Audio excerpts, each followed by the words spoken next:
G'day guys, just a fodder update today and also to show you what your weed mat should look like. A lot of you are sort of wondering, is it too much water or not enough? Why is it going mouldy? That sort of questions. So basically when you look at your weed mat, it should look like that. It shouldn't have any brown pieces. It should be sort of white.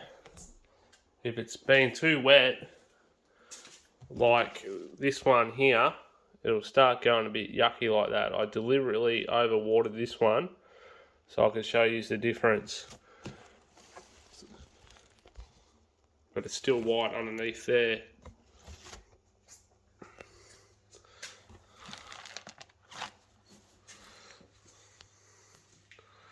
But yeah, basically, if it's nice coloured like that, it's growing perfectly.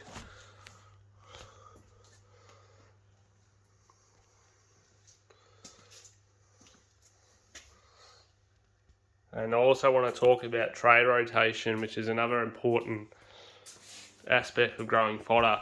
So I rotate these trays every time I put new seed in. As I've said in the other videos, always put the new seed at the bottom.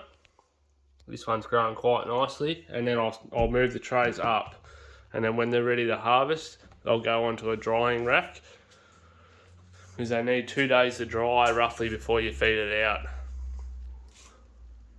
So rule of thumb, generally when the grass gets up to the top of the tray or just above it, it's ready for harvest, just like those ones. I'll probably let this one grow another day. They're all sort of growing quite nicely in this setup. So that's sort of brand new seed. Same with that one. Now when I put the next lot of seed in after I harvest these ones, these trays will go on the bottom with the new seed. Those trays will move up, and then those trays will move up to the top. Thanks for watching.